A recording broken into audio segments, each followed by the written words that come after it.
आइए देखें क्या है आज की खबरों में।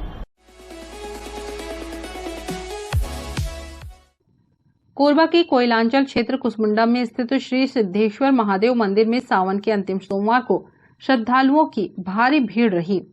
मंदिर के पुजारी ने बताया कि क्षेत्र के सबसे प्राचीन मंदिर होने की वजह से लोगों की आस्था ज्यादा है।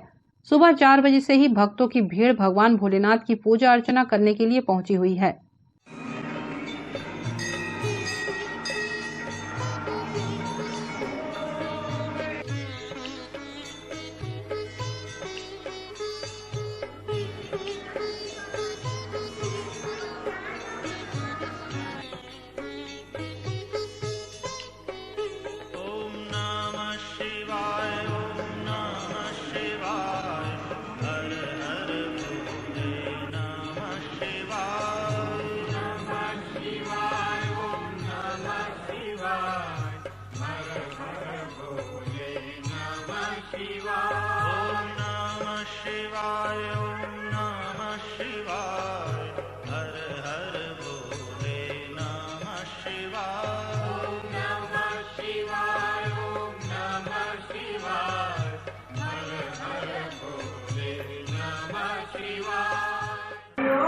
आदर्श नगर के बीच में स्थित ये सबसे पुराना शिव मंदिर है।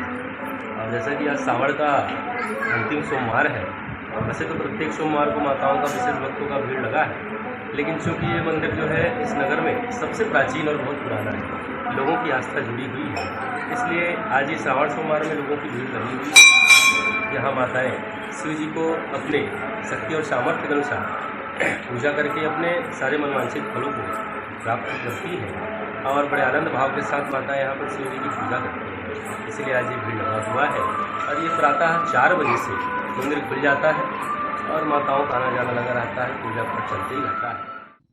नमस्ते कोरबा न्यूज के लिए संतोष अग्रवाल के साथ गुरदीप सिंह की रिपोर्ट।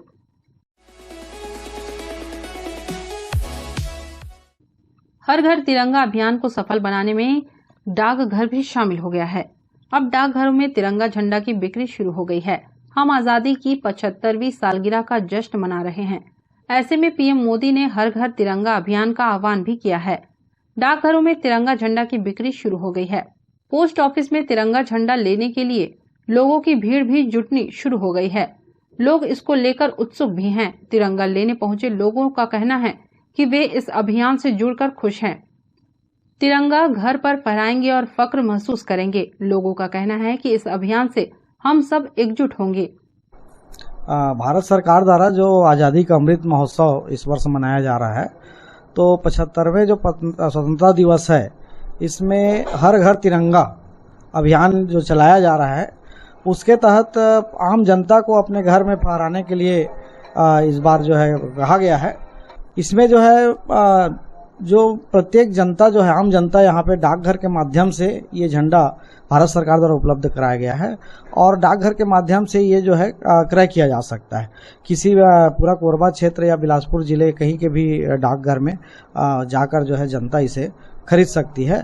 और ये झंडा जो है आप देख रहे होंगे कि ये झंडे का ये साइज है और इसका जो कीमत 25 रुपये रखा गया है और आज से जो है पूरे कोरबा क्षेत्र में इसका बिक्री जो है डाकघर के माध्यम से शुरू हो गया। ये अभी फिलहाल तो डाकघर के माध्यम से मिल रहा है, मार्केट का अभी पता नहीं वहाँ इसको दिया गया है कि नहीं, लेकिन डाकघर में आज सारी जगह सप्लाई हो गया। आज पहला खेप हमारे यहाँ करीब 2500 पहुँच गया।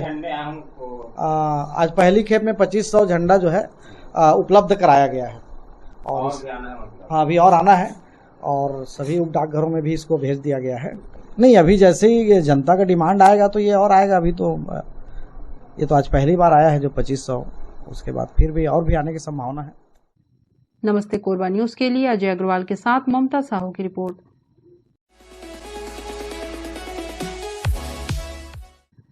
सावन के अंतिम सोमवार को मंदिरों में जहां भारी भीड़ रही और लोग भगवान भोलेनाथ की भक्ति में लीन दिखे, वहीं कोतवाली थाना क्षेत्र अंतर्गत आने वाले मानिकपुर चौकी में चौकी प्रभारी ललन पटेल द्वारा भंडारा का आयोजन किया गया, जिसमें बड़ी संख्या में लोगों ने प्रसाद ग्रहण किया। प्रसाद वितरण के लिए बनाए गए टेंट में पुलिस अधीक्षक संतोष सिंह द्वारा शुरू की गई निजात कार्यक्रम से संबंधित बैनर भी नजर आया, जो लोगों की जिज्ञासा का केंद्र बना रहा।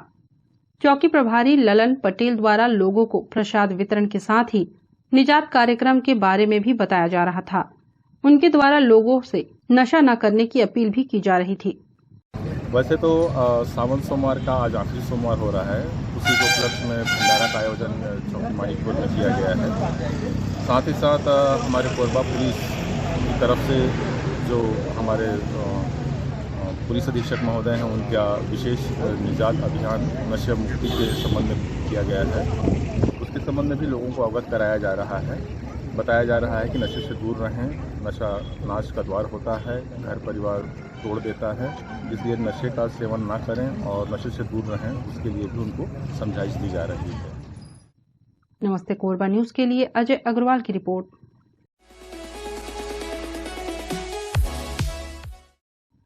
देश हित में कांग्रेस शासनकाल में किए गए कार्यों और मुख्यमंत्री भूपेश बघेल के नेतृत्व में प्रदेश सरकार द्वारा महिलाओं को आर्थिक रूप से स्वावलंबी बनाने, समाज के अंतिम छोर के व्यक्तियों के उत्थान, बेरोजगार युवाओं के लिए किए जा रहे कार्यों एवं आम नागरिकों व किसान के हित में चलाई जा रही विभिन्न योजनाओं से अवगत कराते हुए केंद्र में भारतीय जनता पार्टी सरकार द्वारा अपनाई जा रही गलत आर्थिक नीतियों के परिणाम स्वरूप बढ़ती बेरोजगारी, महंगाई और भ्रष्टाचार आदि के मुद्दों से क्षेत्रवासियों को अवगत कराना इस यात्रा का मुख्य उद्देश्य है।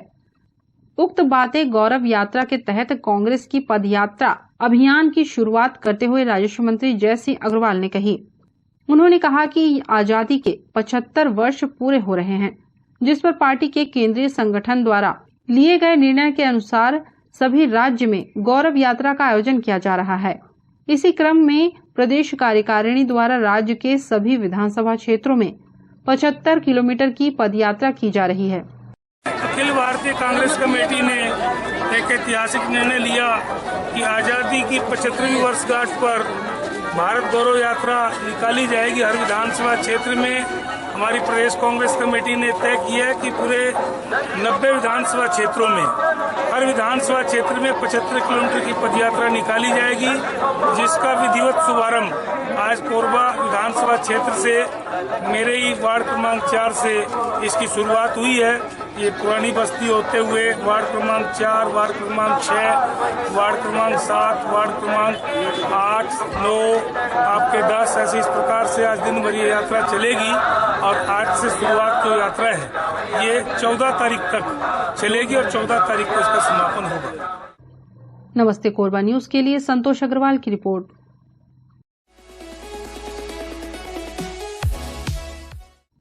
रोजगार की मांग को लेकर खदान बंद कराने पर पुलिस ने 4 ग्रामीणों के विरुद्ध अपराध पंजीबद्ध कर गिरफ्तार कर लिया। इससे नाराज ग्रामीणों ने कुसमुंडा खदान में नियोजित ठेका कंपनी का काम बंद करा दिया, जिससे मिट्टी उत्खनन व कोयला निकासी का काम भी बंद हो गया। बिना सूचना दिए 3 घंटे चले आंदोलन के बाद पुलिस ने स्थल पर पहुंचकर 2 टूक कहा कि खदान में कामकाज प्रभावित होने पर अपराध पंजीबद्ध किया जाएगा, इसलिए भारी वाहनों का रास्ता खाली कर दे। इसके बाद ग्रामीण रास्ता खाली कर किनारे बैठ गए। साउथ ईस्टर्न कोलफील्ड लिमिटेड की कुसमुंडा खदान से प्रभावित ग्रामीण बार बार आंदोलन का रास्ता अपना रहे हैं। इससे खदान का कामकाज प्रभावित हो रहा है। पिछले दिनों ग्रामीणों ने आंदोलन कर खदान में नियोजित नीलकंठ कंपनी का काम बंद करा दिया था। इसके बाद पुलिस ने आंदोलन करने वाले पालीग्राम के 4 प्रभावितों के विरुद्ध मामला दर्ज किया और गिरफ्तार कर जेल भेज दिया था। इसे लेकर ग्रामीणों में नाराजगी बढ़ गई। सोमवार को सुबह 9 बजे ग्राम पाली, पड़निया, जटराज, सोनपुरी समेत आसपास के ग्रामीणों ने बिना पूर्व सूचना खदान में उतरकर नीलकंठ कंपनी का काम बंद करा दिया और धरना में बैठ गए।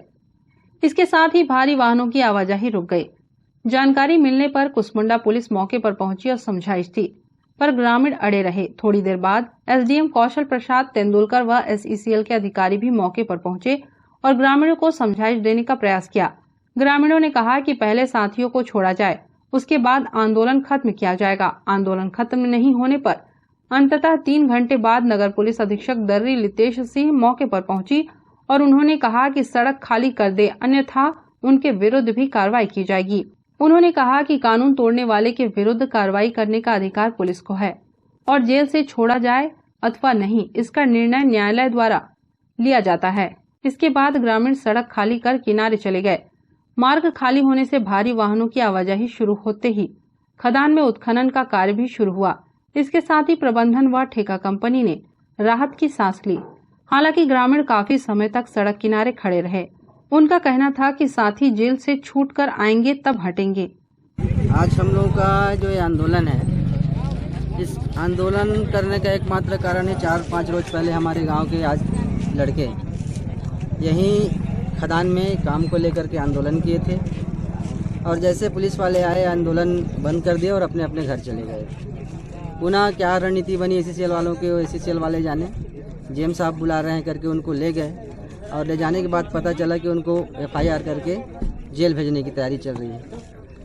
और क्योंकि कानूनी कार्रवाई को हम भी मानते हैं, उन्होंने जेल जाना स्वीकार किया और जेल गए। हमने अपने तरफ से जमानत का प्रयास किया, लेकिन कहीं न कहीं इसमें भी एसीसीएल की कोई जवाबदारी रहे होगी कि 4 दिन तक उन बेचारों का जमानत नहीं हुआ। तो हम इस उद्देश्य से लेकर आज यहाँ बंद किए थे। एक तो सांकेतिक था कि जब तक हमारे लड़कों को वापस नहीं आओगे हम आपका खदान चलने नहीं देंगे करके। ये हमारी एक सांकेतिक लड़ाई है और एसीसीएल हमको ये समझता है कि गाँव वाले आपस में इन लोगों के बीच में सामंजस्य नहीं है, तो एसीसीएल भूल जाए। जिस दिन एसीसीएल को हम लोगों का औकात पता चल जाएगा उसको हम पानी पिला देंगे। एसीसीएल बार बार हमको गुमराह करके एक बहाना बना करके हमारे बीच में एक तो तनाव पैदा करने का कोशिश करती है और हम इस तनाव को बर्दाश्त नहीं करेंगे। आने वाले समय में एसीसीएल को हम ईट पे ईट बजाकर इनका जवाब देंगे। अभी क्या है, एसीसीएल जो है, एसीसीएल के जितने भी अधिकारी हैं सर, सबके शक निकम्मा है। न तो मतलब भूमि स्थापित से मतलब है, न खदान से मतलब है और न ही देश से मतलब है। एसीसीएल के जितना अधिकारी हैं सबके सब भ्रष्ट हैं और सब अपन पॉकेट भरे से मतलब है। किसान मन के हक से कोई मतलब नहीं है। कल हमारे 4 भाई साथी मन जो भू स्थापित है अपन रोजगार के लिए आ रही, वो मन ला धोखा से जेल भेज दिस। हाँ, एक लिए पूरा भू स्थापित मन आक्रोशित हैं और पूरा एकजुट होके अपन हक के लिए लड़ाई लड़ना चाहता था हमन और अपन हक ला लेके ही रहो। अभी तो फिलहाल आज के उतना ही था कि भाई जो लेके गए हो आप लोग उनको छोड़ाओ। कल हम लोग फिर से रणनीति बनाएंगे और अगला कदम उठाओ। हमार लड़का मन काम मांगे आ रही है। आज से 4 दिन पहले काम मांगे आई तो मन ला काम देबो करके वो मन ला घर से बैठा के ले गई और बैठा के ले इसके मन ला अंदर कर दी है। वो मन ला अंदर करीन तो कर कुछ बताती ना निराकरण काबर अंदर करे हन करके। वो मन कहते कि रोज रोज हड़ताल करे आते हैं तेकर ले अंदर करे हन बोली से तो रोज रोज हड़ताल करे काबर नहीं आई। जबकि हमारे गाँव के जमीन जात है, हमन लड़का मन किंदरा थे तो मन अपन हक तो लड़े आबेज करी। उमन ला काम दे देना तो काबर आई मन अपन हड़ताल करेला। घर धसता थे हमन के खेत में पानी नहीं है, खदान में पानी पड़े लेकिन ओला दे दिन नहीं कहा थे। बोला हमन मांगो तभेज दी है। उमन ला पता नहीं है कि गाँव सूखा पड़ा थे, गाँव ला ले थन करके तो हमन हर चीज लेमन कर मांगे चाहो तभेज दी। हमन लड़का मन दर दर भटका थे। सब लड़का मन देखा एमन बेरोजगार किंदरा थे। अगर एमन आज काम दे देती तो एमन थोड़े किंदरा थी बेरोजगार। आज हमारे गाँव के जमीन जाते हमन लड़का मन बस गली गली किंदरा थे, काम मांगत थे, वो साहब कर जाते, वो साहब कर जाते। हमन ला काम देवा, हमार जमीन देते हुए भी हमन एमन के भिखारी कर मांगत। नमस्ते कोरबा न्यूज के लिए संतोष अग्रवाल के साथ गुरदीप सिंह की रिपोर्ट।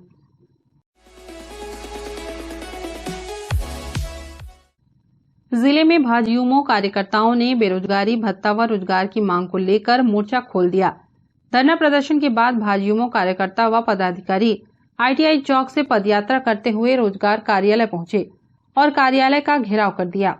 इस दौरान कार्यकर्ताओं ने रोजगार कार्यालय में बेरोजगार कार्यालय का बोर्ड चस्पा कर दिया, जिसके बाद पुलिस के साथ कार्यकर्ताओं की हल्की झड़प भी देखने को मिली।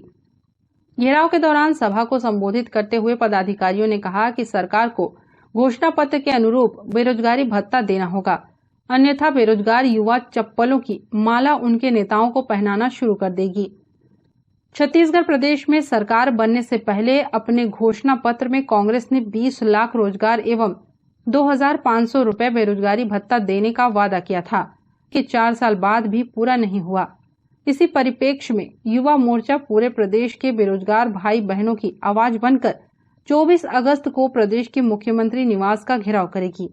भूपेश बघेल के झूठे और लबरे वादों से, उसके घोषणाओं से त्रस्त और ये सरकार 5 लाख रोजगार देने का की बात कर रही है विधानसभा में। ये खुद की पीठ थपथपाती है। 0.6% छत्तीसगढ़ की बेरोजगारी बता। रोजगार कार्यालय में पंजीयन बंद कर दिया गया है। इन सब परिस्थितियों में जो छत्तीसगढ़ के युवाओं को धोखा दिया जा रहा है, लूटा जा रहा है, उसके खिलाफ में आज हम लोगों ने प्रदर्शन करके रोजगार कार्यालय कोरबा का नाम बदल कर रोजगार कार्यालय और बोर्ड चस्पा कर दिया गया है यहाँ। आज से इसको जब तक कांग्रेस की ये लबरा सरकार है तब तक कोरबा के युवा इसको जिला बेरोजगार कार्यालय के रूप में जाने। 2018 में जब चुनाव आया था और कांग्रेस की सरकार ने वादा किया था कि हम 5 लाख बेरोजगार भाइयों को और युवा लोगों को नौकरी देंगे और गंगा जल हाथ में रखकर कसम खाया था। और अगर हम रोजगार नहीं दे पाते हैं तो 25 रुपये बेरोजगारी भत्ता देंगे। ये सब विषयों को और युवाओं के और बेरोजगारों के परेशानियों को सूद लेते हुए भारतीय जनता पार्टी ने भारतीय जनता युवा मोर्चा के नेतृत्व में धरना प्रदर्शन और लगातार कार्यक्रम का आयोजन कर रहे हैं और अपना मांग रख रहे हैं कि जो ये वादा किए थे उसको पूरा करें। 2023 के चुनाव में युवा भाई, बेरोजगार और आम जनता इनको सबक सिखाए। नमस्ते कोरबा न्यूज के लिए संतोष अग्रवाल के साथ अजय अग्रवाल की रिपोर्ट।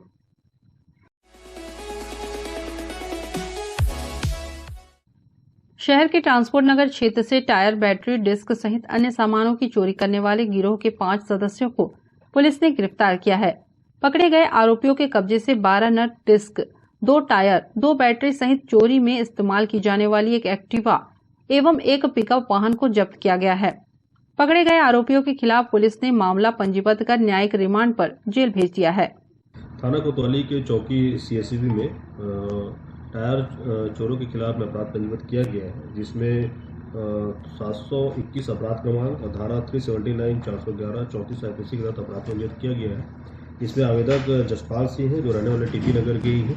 इसमें मुख्य रूप से 5 आरोपी हैं, जिसमें 3 प्रमुख आरोपी हैं जो ये सब गाड़ियों से टायर चोरी का काम करते थे, जिसमें विनोद सिन्हा है, ये रहने वाले शारदा विहार के हैं। उनके साथी है अंकुश शर्मा जो सीतामढ़ी के रहने वाले हैं, और उनके साथ एक महिला आरोपिया भी है जिनका नाम ज्योति तिवारी है, उम्र तकरीबन 45 वर्ष और ये SS प्लाजा के रहने वाले हैं। इन लोग गाड़ियों के टायर चोरी करते थे और टायर चोरी करने के पश्चात इनके साथी थे जो पिकअप का ड्राइवर था, जिनका नाम गोरेलाल सारथी है, ये रहने वाले कुसमुंडा के हैं। इनके माध्यम से चोरी के जो टायर और जो डिस्क होता था उनको इन लोग ट्रांसपोर्टिंग करा के इनके खरीदने वाले एक और आरोपी है जिनका नाम दुर्गा जोशी है, रहने वाला बाकी मोंगरा का है। इस प्रकार से इसमें कुल 5 आरोपी हैं, 5 को गिरफ्तार किया गया है। इनके पास से 2 टायर, 12 डिस्क और बैटरी और साथ में एक पिकअप वाहन जिसमें लोग चोरी में उपयोग करते थे, सभी को रिमांड पे जेल भेजा जा रहा है। जो मुख्य आरोपी है विनोद सिन्हा, ये पुराने भी चोरी के मामलों में जेल जा चुके हैं, तो तकरीबन इसके 20 के आसपास अलग अलग थानों में मामले हैं। बाकी इनसे अलग से पूछताछ की जाएगी। नमस्ते कोरबा न्यूज के लिए अजय अग्रवाल के साथ रामकुमार यादव की रिपोर्ट। न्यूज के इस बुलेटिन में बस इतना ही। न्यूज अपडेट के लिए जुड़े रहें हमारे YouTube channel, Facebook, Telegram, Instagram, Twitter को सब्सक्राइब, लाइक, कमेंट करना ना भूलें। नमस्कार।